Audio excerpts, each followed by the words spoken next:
মুভির নাম মাচারলা নিয়োজাক্কাভার্গম। এটা 2022-এর একটি অ্যাকশন ড্রামা তেলেগু মুভি। মুভির কাহিনী ভেরি প্রেডিক্টেবল, খুব একটা এক্সপেকটেশন নিয়ে কেউ দেখেন না মুভিটা। আমার কাছে মুভিটা জাস্ট ওয়ান টাইম ওয়াচেবল মনে হয়েছে। বাকি নতুন মুভি সেই হিসেবে তো দেখাই যায়। আর অবশ্যই আপনারা সবাই নিতিন স্যারকে অনেক পছন্দ করেন, অনেকে রিকোয়েস্ট করছিলেন মুভিটার জন্য, এই জন্যই এক্সপ্লেন করছি। মুভিতে কোনো ধরনের নিউডিটি, ভালগার, কিসিং সিনস একদমই নেই, তাই সবাই মিলেই দেখতে পারবেন, কোনো সমস্যা নেই।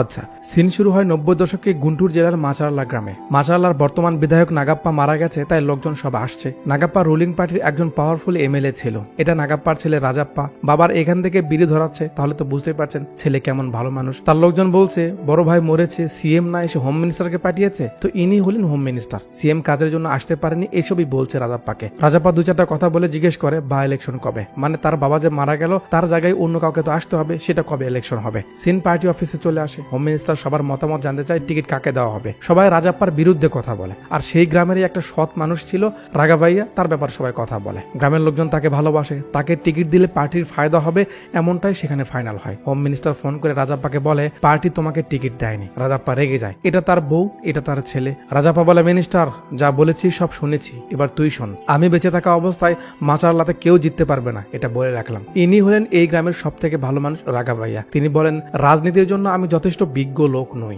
এখন আপনাদের পাশে একটা সৎ সাহসী মানুষ দরকার, ইয়াং। তাই আমার পক্ষ থেকে আমার ছোট ছেলে সুরিয়ামকে দাঁড় করাচ্ছি, আপনারা সবাই একে সাপোর্ট করুন, ঠিক আছে? ব্যাস, ভোটের কার্যক্রম শুরু হয়। রাজাপ্পা নির্দলীয় দাঁড়ায়, জোর সরে প্রচার চালু হয়। সব লোকজন সুরিয়ামকে সাপোর্ট করছে। রাজাপ্পা চুপচাপ আছে, এখনো কিছু করছে না। রাজাপ্পা তার ছেলেকে বেশি ভালোবাসে। যাক, এইভাবে সময়ের সঙ্গে সঙ্গে ভোটের দিন চলে আসে। লোকজন ভোট দিতে গেছে, বাট রাজাপ্পা তো আছে শান্তি নষ্ট করতে। সে তার কর্মকলাপ শুরু করে, লোকজনকে ভাগিয়ে দেয়। তার লোকেরা সবাইকে মারা শুরু করে, মানে সবকিছু তাদের দখলে নিয়ে নেয়। আর সব শেষে সুরিয়ামকেও মেরে দেয়। তারপর সবাইকে বলে যদি বাঁচতে চাও যে যার মতো করে থাকো, এখানে আমি সব, তোমাদের রাজা আমি, রাজাপ্পা রাজাপ্পা রাজাপ্পা। এখান থেকে সিন চলে আসে 2022 সালে ভোটের এক মাস আগে বিশাখাপট্টনামে। শুরুতেই আমাদের সামনে একটা দিদিমণি আসে, যাকে তার বান্ধবীরা রং দিতে ধাওয়া করেছে। একটু পর সে থেমে গিয়ে বলে শোন শোন শোন, আগে সিদ্ধুকে দে, তারপর আমায় দে, আমি কিচ্ছু বলবো না। তো তারা কথা বলছিল, তখন এদের দেখে এদের আবার চুলকানি ওঠে। আলম চাচার ভাতিজা এসে মজা নিতে থাকে দিদিকে নিয়ে। সঙ্গে পুরো ছাগলের দলেরা ঘিরে নেয়, এ হাত ধরে টেনে আনে, এ নিধি এদিকে আয়। তো দিদির নাম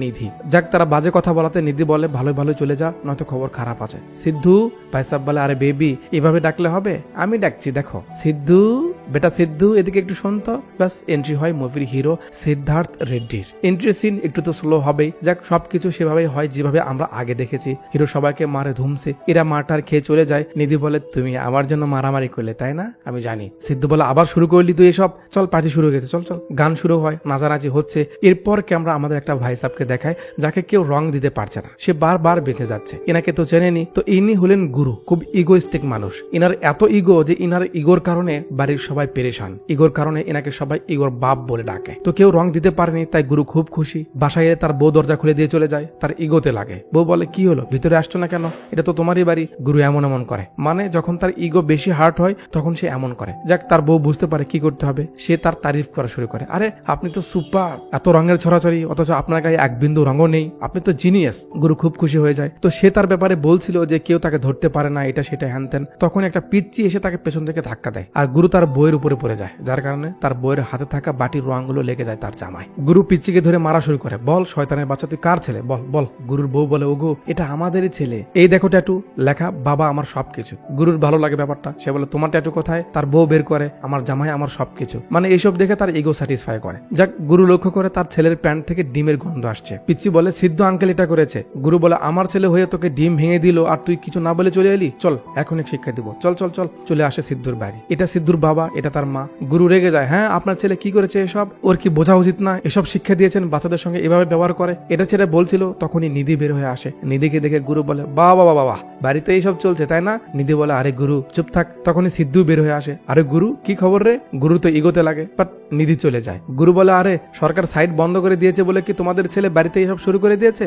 গুরু সিদ্ধুর বাবাকেও দু চারটা কথা শোনায়, তারপর পিচ্চিকে ডাকে, বেটা চল এখান থেকে, নয়তো সাপ খেলা শিখে যাবি, চল চল চল। সিদ্ধুর বাবা রেগে যায়, আর একবার যদি ওকে বাড়িতে দেখে দেখেছি না, তোর খবর আছে। ওর মধ্যে একটা লোক আমাকে জ্ঞান দিয়ে চলে গেল, তোর সমস্যা কি বলতো? নিধি এমএলএ এর মেয়ে, তোকে ভালোবাসে, ছোট থেকে তোকে চেনে, বিয়ে করতে চায়, তাহলে তোর সমস্যা কোথায়? সিদ্ধু বলে বাবা ও আমার জাস্ট ভালো ফ্রেন্ড, ওকে নিয়ে আমি কখনো তেমন কিছু ভাবিনি। আচ্ছা যেদিন আমার মতো কাউকে পাবো আমি অবশ্যই মাকে জানাবো, ঠিক আছে? সিন চলে আসে পরের দিন সকালে। সিদ্ধু হাঁটতে বেরিয়েছে, এই সময় লক্ষ্য করে তার জুতার লেজ খুলে গেছে, তাই এভাবে বাঁধছিল। অপর সাইডে ক্যামেরা আমাদের এক টুকরো চাঁদের ঝলক দেখাচ্ছিল। ব্যাপারটা সিদ্ধুও লক্ষ্য করে। ব্যাস এন্ট্রি হয় মুভির কিউট হিরোইন সোয়াতের, যে কিছু একটা আঁকাআঁকি করছিল। অবভিয়াসলি হিরো এখন তার পিছু নেবে। যাক একটা বাচ্চার বেলুন উড়ে যাচ্ছিল, সেটা ধরে আবার সেখানে লক্ষ্য করে দেখে মেয়েটা সেখানে নেই। আশেপাশে দেখে বাট দেখতে পায় না, বাট তার হাতের জিনিসগুলো সেখানে রেখে গেছিল। সিদ্ধু দেখে খাতা আর রুল। খাতার পেজটা ওপেন করতে একটা ড্রয়িং দেখতে পায়, তারপর পরের পেজটা ওপেন করতেই দেখে তার ড্রয়িং। বেশ সুন্দর লাগছে কিন্তু, তাই না? ব্যাস সিদ্ধু বাহানা পেয়ে গেল তার সঙ্গে কথা বলা, তাকে খোঁজা শুরু করে। একটু সাইডে এসে দেখে ফোনে কথা বলছে। সিদ্ধু কাছে গিয়ে বলে এই যে দিদি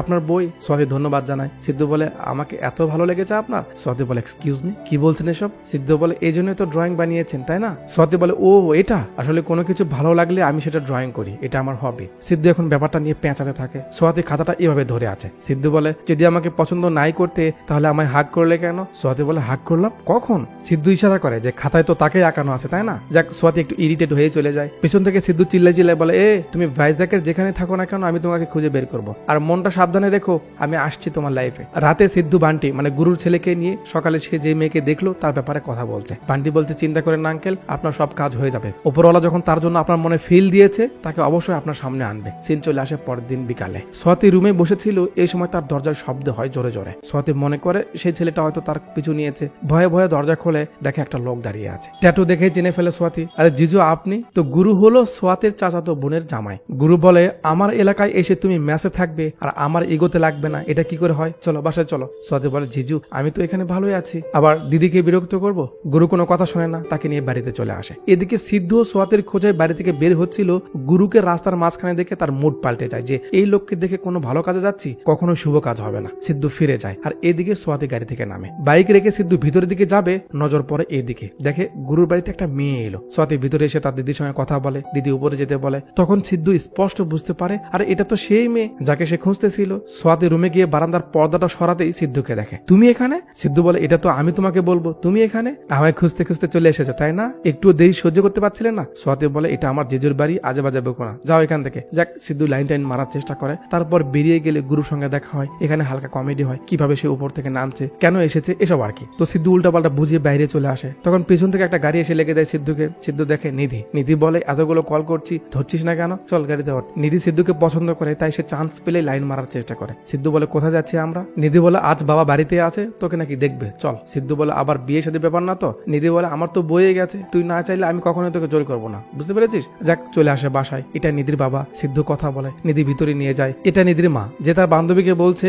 মেয়েকে তো বিয়ে দিব, বাট সে সিদ্ধুর পিছে পড়ে আছে। সিদ্ধু খুব ভালো একটা ছেলে, আইএএস হতে চলেছে, পোস্টিং এর জন্য অপেক্ষা করছে, পড়াশোনায় টপার ছিল, আর আমার মেয়ে ওকে দেখার চক্করে পড়ে ফেল হয়ে বসে আছে। নিধি এসে বলে মা কি আমার নামে বদনাম করছো? তার মা বলে কি বলবো বল, বিয়ে তো করছিস না। নিধি বলে মা তুমি তো জানো আমি ওকে কতটা ভালোবাসি, ও কারো কথা শোনে না, ওর মন যেটা বলে সেটাই করবে, যদি ওর আমাকে ভালো না লাগে তাহলে আমি কেন জোর করবো? ওকে আমি পছন্দ করি, সঙ্গে ও আমার খুব ভালো বন্ধুও হয়। সিন চলে আসে রাতে। সোয়াতি বারান্দায় পড়ছে আর সিদ্ধু এসে তার সঙ্গে লাইন মারার চেষ্টা করছে। যাক সে লাইন মারুক, সে অধিকার তার আছে, আমরা তো আর মারতে পারছি না, চলুন সামনে যায়। সকালে বান্টির মা কফি বানিয়ে সোয়াতিকে দেয়, যা তোর জিজুকে দিয়ে আয়। সোয়াতি কফি নিয়ে গেলে গুরু বলে তোমার হাতে কেন পাঠালো, ও কি হয়েছে? আমি তো ওকে আনতে বলেছি, ওর খুব চর্বি জমেছে না, এখনই দেখছি। গুরু কফি নিয়ে কিচেনে গিয়ে তার বউয়ের তবলা একটা বাড়ি দেয়। তার বউ চমকে উঠে বলে হ্যাঁ কিচেনেই বাজাও, রুমে তো তোমার তাল ওঠে না। গুরু বলে সময় মতো উঠবে, চলো কফি নিয়ে এসো। মানে তার বউকে দিয়েই সে কফি আনাবে, এটাই তার ইগো। যাক এখানে শালি দুলা ভাইয়ের মাঝে কিছু কথাবার্তা হয়। এরপর সিন এখানে কাট হয়ে চলে আসে মাচারলায়। মনে আছে রাজাপ্পার কথা? 30 বছর আগে যাকে দেখেছিলেন সেই থেকে রাজাপ্পা এখনো এখানে রাজ করে যাচ্ছে এই এলাকায়। কিছু সাংবাদিক তার নামে রিপোর্ট করেছিল, তাই তাদের ধরে এনেছে। রাজাপ্পা পরে দেখে তারা লিখেছে যে মাচারলাতে আসা নতুন কালেক্টরকে রাজাপ্পা মেরে ফেলেছে। রাজাপ্পা বলে তুই দেখেছিস মারতে, কিভাবে আমি মেরেছি? চল তোকে ফ্ল্যাশব্যাক দেখায়। নতুন কালেক্টর এসে ভোট করতে চাওয়াতে রাজাপ্পার লোকজন কালেক্টর এবং তার সঙ্গে থাকা অফিসারকে ধাওয়া করে। শেষে রাজাপ্পা এসে ধরে ফেলে এদের। কালেক্টর চটকে এসে একজনের সঙ্গে থেমে যায়, তারপর অবাক হয়ে একবার সামনে দেখে একবার পেছনে দেখে। একটু পর আমরা দেখি আরে রাজাপ্পা সেই ছেলে বড় হয়ে গেছে আর একদম বাবার মতোই কামিনা হয়েছে, সেই মেরে দেয় কালেক্টরকে। রাজাপ্পা বলে কিরে দেখেছিস বেটা বীরা, তো রাজাপ্পার ছেলের নাম হলো বীরাপ্পা। যাক শেষে সে এদেরকেও মেরে দেয়। সিন সোয়াতির কাছে আসে, যে দিদিকে বলছে দিদি জিজু কি এখানকার কোন একটা লয়ার সত্যমূর্তিকে চেনে, আমার জরুরি দরকার। দিদি বলে আরে সে কাউকে চেনে না, কি হয়েছে? সোয়াতি বলে আমার একটু কাজ আছে তার কাছে। দিদি বলে পাশের বাড়ির আঙ্কেল খুব ভালো একটা মানুষ, উনি আগে কালেক্টর ছিল, তো উনি অবশ্যই চিনতে পারবে, চল দেখি। চলে আসে সিদ্ধুর বাড়ি। সিদ্ধু বাড়িতেই ছিল। বান্টির মা পরিচয় করে দেয় যে এটা আমার চাচার মেয়ে। সিদ্ধুর মার সোয়াতিকে বেশ ভালো লাগে। সিদ্ধু বলে বাহ, মারও পছন্দ, একে তো আর ছাড়ছি না আমি। তো তারা কথা বলছিল। সিদ্ধু জাস্ট হা করে চেয়ে দেখছে সোয়াতিকে। বান্টির মা বলে আন্টি, যে জন্য এলাম, আঙ্কেল কি সত্যমূর্তি নামে কোনো লয়ারকে চেনে নাকি? ওর একটু কাজ ছিল। শোনার সঙ্গে সঙ্গে সিদ্ধু নিধিকে কল করে বলে তোর বা তোর বাবার কি সত্যমূর্তি নামে কোনো লয়ার সঙ্গে পরিচয় আছে? নিধি একটু ভেবে বলে হ্যাঁ, মূর্তি আঙ্কেল তো আমাদের ফ্যামিলি লয়ার। সিদ্ধু বলে ওনাকে বল আমি আসছি, মিটিং ফিক্স কর। ভাই কোনো কথাই শোনে না। সিদ্ধু নিচে এসে পাট নিতে থাকে। কি হয়েছে দিদি? বান্টির মা বলে মূর্তি নামে একটা লয়ারের দরকার গো। সিদ্ধু একটু ভাবার অ্যাক্টিং করে বলে মূর্তি? আরে আমি তো চিনি ওনাকে, চলুন আমি নিয়ে যাচ্ছি। দিদি বলে আরে আমি না তো, ওকে নিয়ে যাও। সিদ্ধু একটু পাট নেই। ওনাকে? সিদ্ধুর মা বলে আরে বেটা যা না একটু। মানে ভাবটা এমন নিচ্ছিল যেন ওরা আগ্রহই নেই। যাক, সিদ্ধু সোয়াতিকে নিয়ে বেরিয়ে পড়ে। যেতে যেতে সিগন্যালে থেমে যায় তারা। তখন একটা গাড়ি সিদ্ধুর বাইকে লেগে দেয়। হুট করে লেগেছে তাই সরি বলে। বাট যখন এরা সোয়াতিকে দেখে তখন মনে হয় এদের শয়তানের লারে চড়ে, আবার লেগে দেয়। সিদ্ধু কিছু বলতেই আবার সরি বলে। একটু পর এরা আবার লেগে দেয়। এবার সিদ্ধু রেখে যায়। বাট ততক্ষণে সিগন্যাল ছেড়ে দেয়। ট্রাফিক দেখে বুঝতে পারছে এখানে ঝামেলা হতে চলেছে, তাই সিদ্ধুকে সেখান থেকে রিকোয়েস্ট করে পাঠিয়ে দেয়। সিদ্ধু চলে আসে। সোয়াতিকে বলে তুমি যাও, আমি কথা বলেছি, আমি এখানে অপেক্ষা করছি। তো সিদ্ধু বাইরে দাঁড়িয়েছিল। তখন তার মা কল করে। মার সঙ্গে কথা বলছিল। সেই সময় ওই ছেলেগুলো পাগলের মতো গাড়ি চালিয়ে একটা মুরব্বীর ঠেলা গাড়িতে লাগিয়ে দেয়, যাতে তার সব সামান পড়ে যায়। আবার উপর থেকে দাঁত কেলাতে থাকে। সিদ্ধু তার মাকে ফোনটা রাখতে বলে যে সে শিকার পেয়েছে। আর কি মারামারি শুরু হয়। সিদ্ধু একে মেরে সিদ্ধ করে দেয়। ওদিকে সোয়াতি লয়ারের সঙ্গে কি যেন একটা ব্যাপার নিয়ে কথা বলছে, যেখানে লয়ার বলছে ঠিক আছে তুমি চিন্তা করো না, আমি চেষ্টা করে দেখছি। সোয়াতি বাহিরে এসে দেখে ওই ছেলেগুলোর এই অবস্থা। যাক, এবার সোয়াতির ভরসা হয় সিদ্ধুর উপর। ঘাড়ে হাত দেওয়া দেখে সিদ্ধু চেয়ে থাকে, আর পেছন থেকে সোয়াতি মুচকি হাসি দেয়। আর কি একটু গানা বাজানা না হলে চলে? যাক, গান শেষে সিন চলে আসে পরের দিন গুরুর কাছে। আজ তার মৃত্যুবার্ষিকী, মানে বিবাহ বার্ষিকী আর কি। কেউ তাকে উইশ করছে না, তাই ইগোতে লাগছে। একটু পর তার ভাইয়ের কল আসা দেখে একটু খুশি হয়। ওদিকে সিদ্ধু অনেকটা এগিয়েছে, তাই সেও খুব খুশি। এই জন্য নাচতে নাচতে গুরুর এখানে আসছে সোয়াতিকে দেখতে। বাট গুরু তাকে ধরে ফেলে। এখানে এ কথা সে কথা বলতে বলতে গুরু ইশারা ইঙ্গিতে বুঝায় যে আজ তার বিশেষ একটা দিন। সিদ্ধু বলে আরে গুরুজি, আগে বলবেন না, আমি এখনই সব অ্যারেঞ্জ করছি, পার্টি তো বানতা হে, এখনই যাচ্ছি। বিকালে অনুষ্ঠানের ব্যবস্থা করে সিদ্ধু। আশেপাশের সবাই আসে। সিদ্ধু তার কাজে লেগে আসে। সোয়াতির ভাব দেখে তো মনে হচ্ছে লাড্ডু তার মনে ফুটতেছে। গুরুও খুব খুশি এমন অনুষ্ঠানে। যাক, এদের একটু ফাঁকা দিয়ে সিদ্ধু বান্টি আর সোয়াতিকে নিয়ে একটু বাইরে আসে, যেখানে সিদ্ধু বলে দেখো আমি ঘুরিয়ে পেঁচিয়ে কথা বলতে চাই না। আমাকে না জেনে তুমি হয়তো সামনে এগোতে চাও না, বাট এখন আর না এত সময় লাগে না কাউকে চিনতে। কেউ কেমন গান পছন্দ করে এটা দেখেও তার পছন্দ বোঝা যায়, তাকে বোঝা যায়। তো সিদ্ধু কি করে ফোনে গান লাগিয়ে সোয়াতিকে শুনতে বলে। একের পর এক 3টা গান শুনতে বলে, মানে গানের মাধ্যমে সে তার পছন্দের কথাটা তাকে বোঝাতে চায়। বাট সোয়াতি দেখে আরে বাপরে, এগুলো তো সব সাধারণ কোনো গান নয়, সব হিরো আলমের গান। সোয়াতি বলে তুমি এসব গান শোনো? সিদ্ধু বুঝতে পারে আরে এটা তো আমার ফোন না, এটা গুরুর ফোন, তার কাছে এসেছে। সিদ্ধু বলে প্লিজ আমার ফোনটা নাও, এখানে আমি গান সাজিয়ে রেখেছি। সোয়াতি বলে থাক, আর শুনতে হবে না। এই বলে সে যেই যেতে ধরে, সিদ্ধু তাকে থামিয়ে বলে আমি কি বলতে চাই আমার চোখের দিকে তাকাও, হয়তো বুঝতে পারবে। সোয়াতি চেয়ে থাকে বাট কিছু বলে না। পরদিন সোয়াতি আবার তার কাজে সিদ্ধুর সঙ্গে বের হয়। ডিজিপির কাছে এসে ফাইল দেখায়। সোয়াতি কি যেন একটা ব্যাপার নিয়ে তার সঙ্গে কথা বলছে। ডিজিপি বলে ঠিক আছে, যতদূর পারি আমি তোমার হেল্প করার চেষ্টা করব। সিন চলে আসে সেই বিচে। সোয়াতি বলে এই সেই জায়গা যেখানে আমি তোমাকে প্রথম দেখেছিলাম। সিদ্ধু বলে হ্যাঁ, এটা আমি আর কি করে ভুলবো। সোয়াতি বলে আমি ভেবেছিলাম তুমি আমায় বিরক্ত করবে, বাট তুমি আমার অনেক হেল্প করেছো, ধন্যবাদ তার জন্য। হ্যান্ডশেক করে আর বলে আমি তোমায় কখনো ভুলবো না। এখানে আর কোনো কথা হয় না, সিন কাট হয়। পরের দিন গুরু বসে বসে পেপার পড়ছিল। একজন এসে পেপার সরিয়ে দেয়। গুরু বলে এই পুষ্পা আবার কে রে? সিদ্ধু বলে গুরুজি আমি এসে গেছি। গুরু বলে ফুল কেন রে? সিদ্ধু বলে নটি বয়, মনে হয় জানো না, তোমার শালিকার জন্য। গুরু হেসে হেসে বলে তোর কপাল খারাপ রে, সোয়াতি চলে গেছে। সিদ্ধু বলে কোথায় চলে গেছে? গুরু বলে ও একটা কাজে এখানে এসেছিল, কাজ শেষ হয়ে গেছে তাই চলে গেছে গ্রামে। এ বলে গুরু সিদ্ধুর সামনে এভাবে নেচে নেচে মজা নিতে থাকে। সিদ্ধু রেগে যায়, এ গুরু তুই আগে থেকে জানতিস সব? গুরু বলে হ্যাঁ আমি জানতাম, বাট তোকে বলিনি। সিদ্ধু রাগে ফেটে যাচ্ছে। তার বইয়ের দিকে তাকালে সেও ইশারা করে, আবার বান্টিও ইশারা করে। কি ইশারা করে? ক্যামেরা টিভির কিছু সিন দেখায়, আর একটু পর আমরা দেখি সিদ্ধু গুরুর বাছুর বের করে দিয়েছে। সিদ্ধু বলে এবার বল সোয়াতি কোথায়? গুরু বলে মাচারলা। সিদ্ধু বাসায় চলে আসে। তার মা বলে এ কি হলো রে, তুই না প্রপোজ করতে গেলি? সিদ্ধু বলে মা ও চলে গেছে গ্রামে, আমাকে কিছু বলেও গেল না। তার মা বলে আরে কোনো কারণ তো আছে, তুই গ্রামে যা, ওর গ্রামে গিয়ে শোন কোথায় বাড়ি ওর। সিদ্ধু বলে মাচারলা। সিদ্ধুর মা এটা শুনে একটু খুশি হয়ে বলে মাচারলা, তাহলে মেয়ে আমাদের হাতে, এটা কনফার্ম, তুই কোনো টেনশন করিস না। সিদ্ধু বলে কেন মা, কি হয়েছে? তার মা বলে আরে বেটা, তোর বাবাকে ওই গ্রামের সবাই খুব সম্মান করে, তোর বাবার খুব নাম ডাক ওই গ্রামে, পুরো গ্রাম কেঁপে তুলেছিল তোর বাবা। সিদ্ধু বলে বাট বাবাকে দেখে তো, আচ্ছা এসব ছাড়, তুই এখনই যা, ওকে নিয়ে আয়, ওকে আমি আমার বউ করে চাই। বাস বেরিয়ে পড়ে সিদ্ধু মাচালার উদ্দেশ্যে। একটু পর সিদ্ধুর বাবা এসে বলে কোথায় ও? সারাক্ষণ মেয়েটার পেছনে ঘরে, নিধি দেখতে পেলে কি ভাববে, ওর বাবা আমাদের সবাইকে মেরে দেবে। সিদ্ধুর মা বলে ও তো নেই, বউ নিতে গেছে। বউ নিতে গেছে মানে? সিদ্ধুর মা বলে আরে সোয়াতিকে নিতে গেছে, ও সোয়াতিকে ভালোবাসে। সিদ্ধুর বাবা বলে তাহলে নিধি, ওকে কি জবাব দেবো আমি? আচ্ছা কোথায় গেছে সিদ্ধু? আন্টি বলে মাচারলা। বাস নাম শুনে গলা শুকে যায় সিদ্ধুর বাবার। সিদ্ধুর মা বলে কি হলো তোমার, তুমি তো ওই গ্রামের রাজা ছিলে, বাট নাম শুনতে তোমার গলা শুকে গেল কেন? তোমার ছেলে ওখানে গেছে, সে তো খুব আদর পাবে। সিদ্ধুর বাবা সিদ্ধুর মাকে একটা ঝটকা দেয়। তো সিদ্ধুর বাবা যখন অফিস অফিসার হয়ে গেছিল ওই গ্রামে, তখন রাজাপ্পা তাকে ভয় দেখিয়েছিল, বাট সে ভয় না পেয়ে রাজাপ্পার উপর খুব পাট নিয়েছিল। এই পর্যন্ত সিদ্ধুর মাকে বলে বিয়ে করেছে, বাট তারপর যে রাজাপ্পার লোকেরা তাকে এভাবে ঘিরে নিয়েছিল, তার সব সাহস বের করে দিয়েছিল, এগুলো বলেনি, আজ বলল। সিদ্ধুর মা বলে বিয়ের আগে বলনি কেন? সিদ্ধুর বাবা মানে নরেন্দ্র বলে তাহলে তোমায় পটাতাম কি করে? তো তারা কথা বলছিল, তখনই নিধি কল করে, আঙ্কেল সিদ্ধু ফোন রিসিভ করছে না কেন, কোথায় ও? নরেন্দ্র বলতে চায় না, বাট সিদ্ধুর মা বলে সত্যিটা বলে দাও। সিদ্ধুর বাবা বলে দেয় যে সে কোথায় গেছে আর কেন গেছে।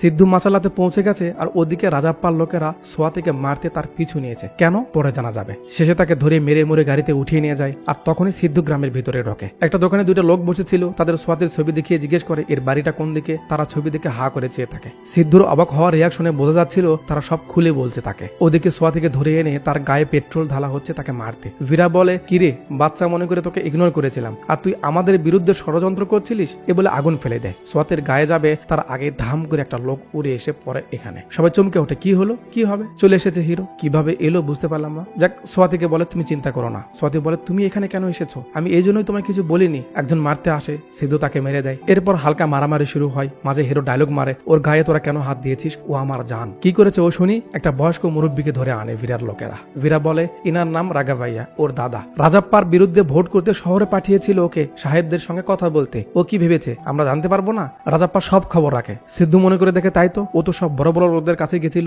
সিদ্ধু বলে তাহলে তুমি এসবের জন্য আমাকে নিয়ে পুরো ভাইজ্যাক ঘুরেছো? আচ্ছা যাই হোক, ও যা করেছে করেছে, ওর সামনে এখন আমি আছি, চল তোরা ওর থেকে দূরে থাক, ও আমার জান। হিরো বলল আর হলো তা তো না, ভিলেন কি ছাড়বে? আবার শুরু হয়। সিদ্ধু মারামারি করছে, তখনই ফোন আসে তার বাবার। একে এইভাবে ধরে ফোনে কথা বলে। তার বাবা বলে তোর পোস্টিং হয়েছে গুন্টুর জেলায়। সিদ্ধু বলে কোথায়, আবার বলুন দেখি। তার বাবা বলে গুন্টুর জেলা। এবার সিদ্ধুকে আর কে থামায়? এভাবে শাইনিং মারে আর ঘুরে গিয়ে একটা ধাম করে লাথি মারে। আর এ তো স্লো মোশনে। সিদ্ধু শার্ট ঠিক করে, তারপর রিং মিং করে একেবারে ফুল প্রফেশনাল লুকে এসে বলে এ সবাই কান খুলে শুনে নে, তোদের জন্য একটা গুড নিউজ এনেছি। আজ থেকে আমি তোদের জেলার নতুন কালেক্টর, সিদ্ধার্থ রেড্ডি IAS। শেষে বীরাপ্পা আসে। প্রথমে সিদ্ধু একটু মার খায়, তারপর ধুমসে একে মারা শুরু করে। আর এখানেই মুভির ইন্টারভেল হয়। ইন্টারভেল পর সিন চলে আসে সোয়াতিদের বাড়িতে। সিদ্ধু সব খুলে বলতে বলে যে ব্যাপারটা কি। সোয়াতি বলে ঘটনাটা আরো 30 বছর আগে। আমার চাচা রাজাপ্পার বিরুদ্ধে ভোটে দাঁড়ায়, রাজাপ্পা তাকে সবার সামনে মেরে ফেলে। একটা যুবক ছেলের লাশ দেখতে হয় আমার দাদাকে। এরপর এখানে পরিবর্তনের ভাবনা নিয়ে আমার বড় ভাই কালেক্টর হয়ে আসে, বাট রাজাপ্পার ছেলে আমার ভাইকে নির্মম ভাবে।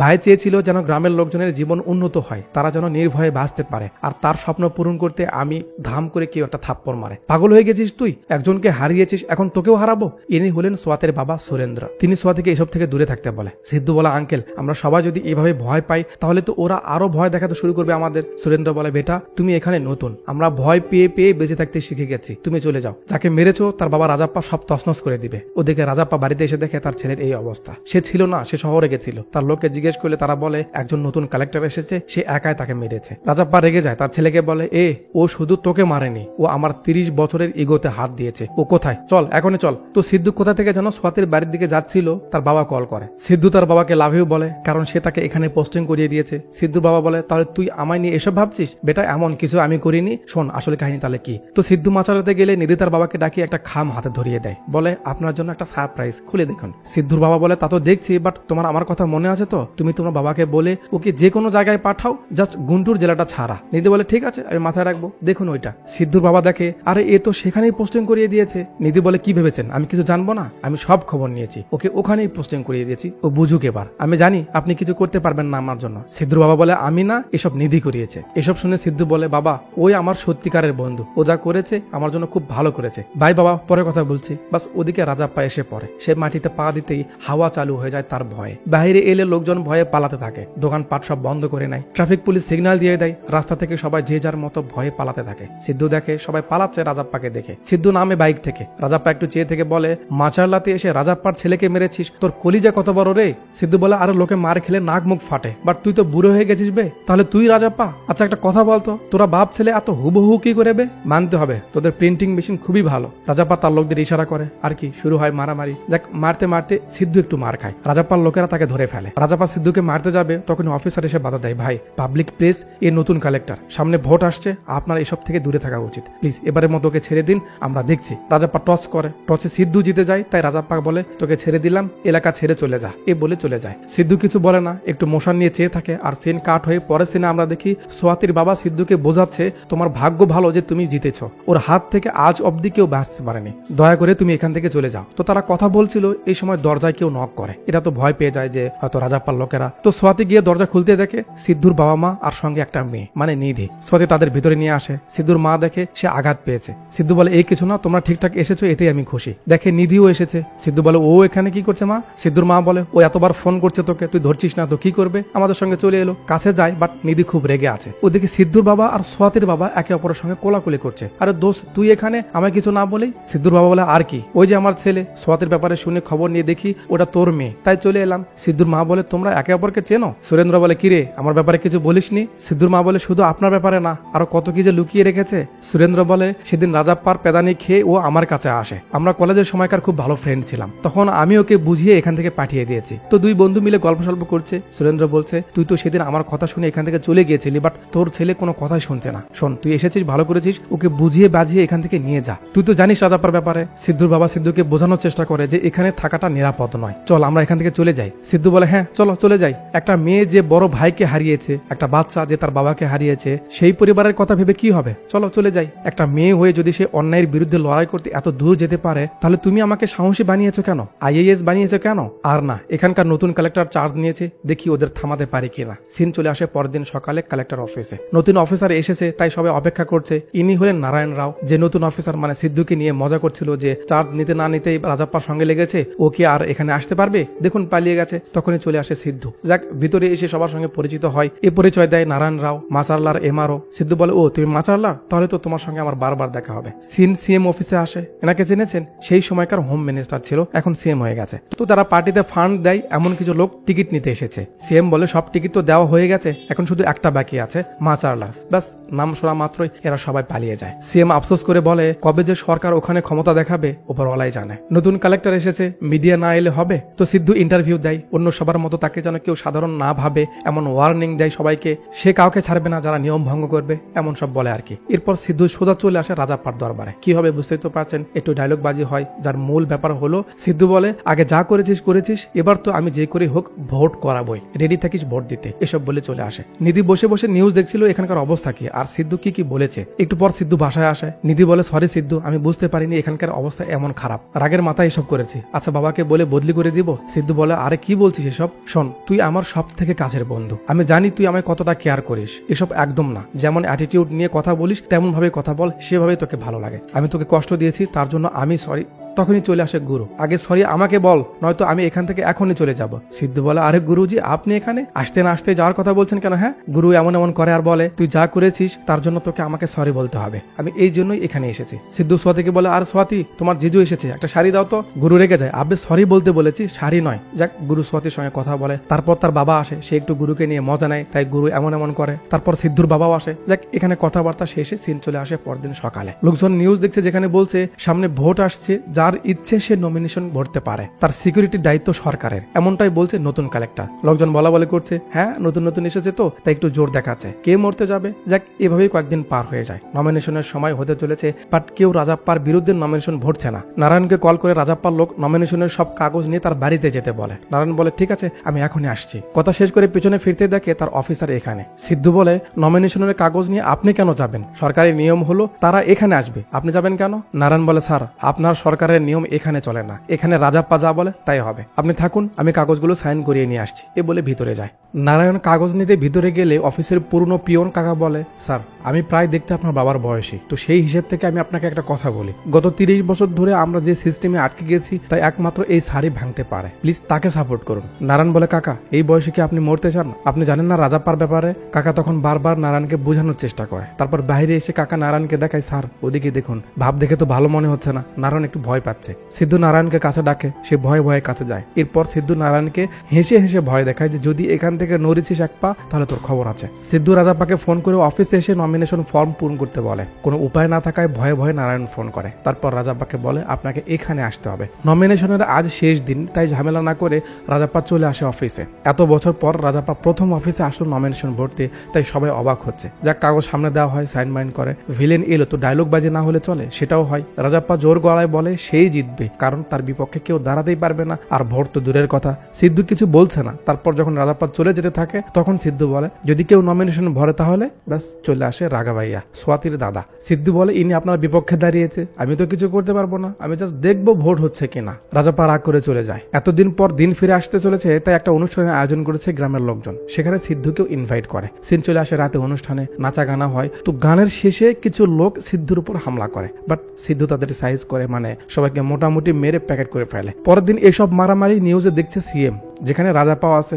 নিউজে বলছে আসতে না আসতে কালেক্টরের উপর হামলা হচ্ছে, কে বা কারা এসব করছে, সরকার কি ঘুমাচ্ছে? সিএম বলে দেখেছো রাজাপ্পা, এখন সময় আর আগের মতো নেই, এখন সবকিছু পাল্টে গেছে, একটু কিছু হলেই সবাই জেনে যায়। তাই বলছি তুমি আর কিছু করো না, শান্ত থেকে নির্বাচনটা করো। তোমার বিরুদ্ধে গিয়ে লোকজন তাকে ভোট দেবে, তুমি এটা নিয়ে ভয় পাচ্ছ? তোমার ভয়কে লোকজনের মনে কমে গেছে নাকি? এটা সেটা বুঝিয়ে রাজাপ্পাকে পাঠিয়ে দেয়। তারপর আমরা দেখি সিদ্ধু সিএম এর কাছে। সিএম বলছে আমি ওকে মানিয়েছি, বাকিটা তুমি দেখো, আমার সাপোর্ট সবসময় তোমার সঙ্গে থাকবে, রাজনীতিতে ওর মতো লোকের কোনো জায়গা নেই। সিদ্ধু বলে ঠিক আছে স্যার, আমি দেখছি। ওদিকে বীরাপ্পা তার বাপের উপর রেগে যায় যে শান্ত থাকতে হবে কেন, সারা জীবন রাজত্ব করে এলে তুমি, আর আমার বেলায় গিয়ে এখন মানুষদের পা ধরতে হবে। রাজাপ্পা বলে এই শোন, কখনো কখনো চুপ থাকার মাঝেও জয় থাকে, চুপ থাকবো মানে এই না যে হার মেনে নিব, মাথা ঠান্ডা কর। সোয়াতির দাদা তাকে নিয়ে প্রচারে নামবে, বা তার ছেলে মানে সোয়াতির বাবা নিষেধ করে যে নমিনেশন তো দিয়েছেন এ পর্যন্ত ঠিক আছে, বাড়ি থেকে বের হলে কিন্তু আপনি বাঁচতে পারবেন না। তখন সিদ্ধু বলে দাদু আপনি কেন চিন্তা করছেন, প্রচার কি আর আপনি একা একা করবেন, লোকজন লাগবে না, আমি ব্যবস্থা করছি, চলুন। সিদ্ধু এদের নিয়ে রাজাপ্পার বাড়ি চলে আসে। প্রচারের কথা বলে এটা সেটা বলে রাজাপ্পার সঙ্গে বেশ কিছুক্ষণ কথা বলে, তাকে উস্কাতে থাকে। এরপর কথাবার্তা শেষ করে বাইরে চলে এসে সিদ্ধু বলে দাদু আপনাকে যে কলমটা দিয়েছিলাম সেটা দিন তো। কলমটা নিয়ে সিদ্ধু তার দিকে চেয়ে থাকে। আর পরের সিনে আমরা দেখি রাজাপ্পা নিউজে বলছে ঠিক আছে প্রচার করো, মিটিং করো, কোনো সমস্যা নেই, আমি কিচ্ছু বলবো না। মানে কিছুক্ষণ আগে সিদ্ধু রাজাপ্পার সঙ্গে যে কথাগুলো বলছিল সেগুলোই কলমের মাধ্যমে রেকর্ড করে কাটসাট করে ভিডিও বানিয়ে মিডিয়াতে ছেড়ে দিয়েছে, যেটা দেখে মানুষ ভাবছে রাজাপ্পা ভোট করতে মাঠে নামবে। সবাই অবাক হচ্ছে, আবার ভয় পাচ্ছে। যাক এরপর সবাই মিলে রাঘব ভাইকে সাপোর্ট করে, ধুমসে প্রচার চালু হয়, সবাই মাঠে নামের প্রচারে, সিদ্ধু সবসময় তাদের সঙ্গেই থাকে। তো একদিন রাতে সোয়াতি কি যেন করছিল, এই সময় সিদ্ধু তাকে বলে আজকাল তো ম্যাডামের দেখাই পাওয়া যায় না, আমার কথা কি মনে পড়ে ম্যাডামের? সোয়াতি দৌড়ে এসে জড়িয়ে ধরে সিদ্ধুকে। এখন কি হবে বুঝতেই তো পারছেন।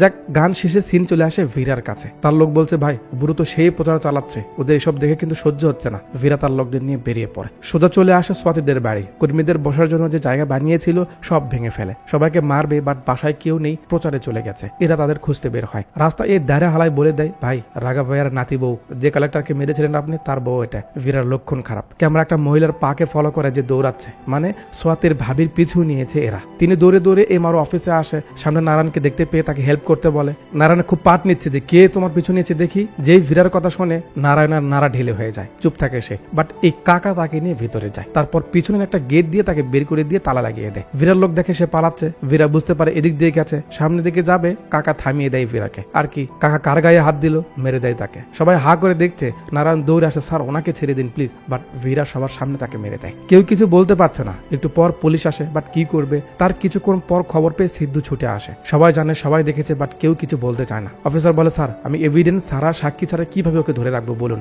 সিদ্ধু নারায়ণের উপর রেগে যায় যে এসব লোকের হয়ে তুমি কাজ করো, শরম করে না তোমার? তোমার বাবার বয়সে একটা লোককে মেরে দিল তোমার সামনে, তোমরা কিচ্ছু বলতে পারলে না? তোমার বাবা হলে কি করতে? যাক মন খারাপ করে সিদ্ধু অফিসে চলে আসে। মুরব্বীর কথা ভেবে টেনশন করছিল যে দিন দুপুরে আর মানুষকে মারছে, কেউ কিছুই বলছে না। একটু পর একটা ছেলে এসে বলে স্যার আমি মাচারলারি এমআরও অফিসে কাজ করি, আমি সেই সময় সেখানেই ছিলাম, যা হয়েছে আমি সব ভিডিও করেছি, আপনার কথা শুনে আমার মাঝে সাহস এসেছে, এই জন্য আপনার সঙ্গে দেখা করতে এলাম, বাস আর কি লাগে। সিদ্ধু এভিডেন্স পেয়েছে, এবার তাকে কে থামায়? চলে আসে ভীরারাজ থানায়। মারামারি তো হবেই। যাক সিদ্ধু সবাইকে মেরে ভীরাকে নিয়ে চলে আসে থানায়। ছেলে আটকে রেখে অফিসারকে ভিডিওটা দিয়ে অ্যাকশন নিতে বলে। ওদিকে ছেলেকে ধরার কথা শুনে রাজাপ্পা সিএম কে কল করে, বাট সিএম আর ফোন রিসিভ করে না। এদিকে সিদ্ধু তার টিম নিয়ে কাজ শুরু করে দেয়, কোথায় কোথায় কিভাবে কি করতে হবে তার পুরো টিমকে কাজে লাগিয়ে দেয়। ভোট হবে জেনে গ্রামের সব ছেলেরা যারা বাইরে থাকতো তারা সবাই গ্রামে ফিরে আসে। সিদ্ধুর সঙ্গে দেখা করে তারা কথা বলে, স্যার আমরা গ্রামে আসি না কারণ বাবা মা আমাদের এসব থেকে দূরে রাখে যাতে আমরা ঝামেলায় না পড়ি, বাট আপনার হিম্মত আর ডেডিকেশন আমাদের ধরে রাখতে পারেনি, আমরা চলে এলাম, বলুন আমাদের কি করতে হবে, আমরা কি হেল্প করতে পারি। তখন সিদ্ধু তাদের কিছু কাজ বুঝিয়ে দেয়। এরপর একটা স্লোগান দেয় যে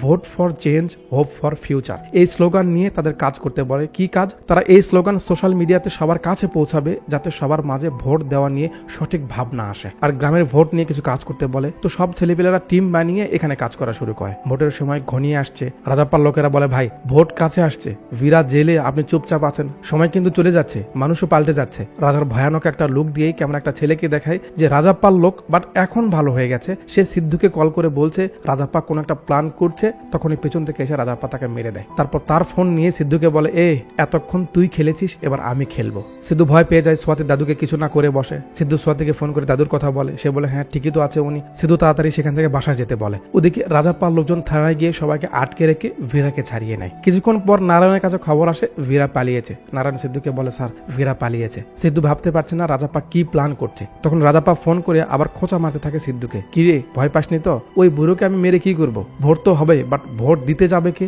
একটু ভেবে দেখ। এবার মনে পড়ে আরে ছেলে পেলে তো ওখানে আছে, ওরা তো কাজ করছে। সিদ্ধু তাড়াহুড়ো করে চলে যায় সেখানে যেখানে তারা কাজ করছিল। গিয়ে দেখে যতগুলো ছেলে শহর থেকে এসেছিল বা যারা ইয়াং কাজ করছিল এখানে, সবাই গাছের পাতার মতো মরে মরে পড়ে আছে। সিদ্ধু কখনো এমনটা আশাই করেনি, সে ভাবতেও পারেনি রাজাপ্পা এমন জঘন্য কাজ করবে। সিদ্ধুর মনটা ভেঙে যায়। একটু পর গ্রামের সব লোকজন চলে আসে, প্রায় প্রতিটা পরিবারের ছেলেই এখানে মরেছে। সবাই খুব কাঁদাকাঁদি করছে। সিদ্ধু আর কিছু ভাবতে পারছে না। সোয়াতির বাবা এসে বলে সব শেষ করে দিলে তুমি? আরে ভোট না দিতে পারি, ভালো থাকতে না পারি, হাসতে না পারি, বাট বেঁচে তো ছিল সবাই, এখন এই লোকগুলো কোন ভরসায় বাঁচবে বলো? সিদ্ধু কোনো উত্তর না দিতে পেরে চুপচাপ মাথা নত করে সেখান থেকে চলে যায়। পরের দিন ছিল ভোটের দিন। এত প্ল্যান পরিকল্পনা, যারা ভোট দিতে আসবে তাদের জন্য কার্পেট বিছানো হয়েছে, বাট সেন্টার একেবারে শূন্য। কর্মীরা সবাই কানাকানি করছে যে কি ভোট হবে, লোকজন আসবে, রাজাপার ভয় তো কেউ ঘর থেকে বেরিয়ে হবে না, এটা সেটা বিভিন্ন কথা বলছে তারা। ক্যামেরা সিদ্ধুর কাছে আসে যে কই যেন যাচ্ছে। এরপর যখন জুম আউট হয় তখন আমরা দেখি আরে রাজাপ্পা এভাবে বেঁধে নিয়ে যাচ্ছে, যেটা দেখে এই ভাই সাহেব হা করে থাকে।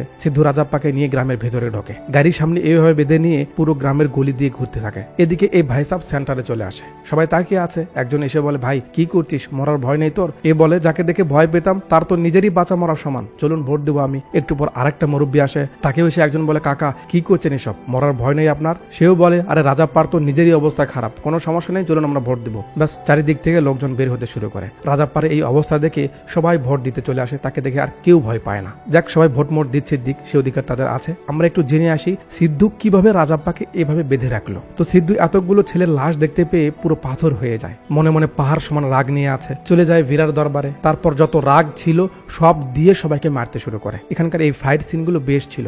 সিদ্ধু এবার আর কারো হাত পা ভাঙে না, ডাইরেক্ট মেরে ফেলে। যাক সবাইকে মেরে টেরে যখন ভীরাকে মারছিল তখন সিদ্ধু ভীরার মাঝে রাজাপ্পাকে দেখতে পায়। তার মাথায় আইডিয়া আসে, আর সে ভীরাপ্পাকে তার বাবার মতো বানিয়ে এভাবে ঘুরিয়ে নিয়ে বেরিয়েছে যাতে মানুষের ভয় ভেঙে যায়। সিদ্ধু ভীরাকে তাদের বাড়িতে নিয়ে এসে রাজাপ্পাকে ডাক দেয় যে আরাম করছিল। সিদ্ধুর গলা শুনে চমকে ওঠে রাজাপ্পা। তারপর বাইরে এসে দেখে তার ছেলের এই অবস্থা। সিদ্ধু ভীরার নকল মোস্তা উঠিয়ে বলে কেমন দিলাম বন্ধু, ভোট হয়ে গেছে, কিছুক্ষণ পর রেজাল্টও আসবে। তোর ছেলেকে ব্যবহার করে সবার মন থেকে তোর ভয় বের করে দিয়েছি। আমি ভেবেছিলাম তোকে শোধরাবো, বাট তুই যেটা করেছিস তার জন্য তোর বাঁচার কোনো অধিকার নেই। লোকজনকে বলে দিয়েছি রেজাল্ট আসার সঙ্গে সঙ্গে তুই গণধোলানে খেয়ে মরে যাবি, মনে রাখিস। আর এই তো 2 মিনিট পর এমনি এসব বলে সিদ্ধু চলে যেতে থাকে। আর আমরা দেখি রাজাপ্পা নিজেই নিজেকে। একটু পর ভোটের রেজাল্ট আসে, অবভিয়াসলি রাগাভাইয়া জিতবে, সবাই খুশি মানায়। এত কিছুর পর অবশেষে গ্রামে খুশি ফিরে এলো। এরা এইভাবে নিজেদের খুশি প্রকাশ করে আর একটা হ্যাপি এন্ডিং দিয়ে মুভিটা এখানেই শেষ হয়ে যায়। ক্ষমতা কারো কাছে চিরস্থায়ী নয়, আপনি যত বড়ই হন না কেন আপনাকে বাঁশ দিতে কেউ না কেউ আপনার থেকেও বড় থাকে। জানি না আপনাদের কাছে মুভিটা কেমন লাগলো, বাট আমার কাছে তেমন নিতিন স্যারের মুভির কাহিনী এমন, এটা খুব দুঃখজনক ব্যাপার। যাই হোক, এতক্ষণ পর্যন্ত আমার সঙ্গে থাকার জন্য আপনাদের অসংখ্য ধন্যবাদ।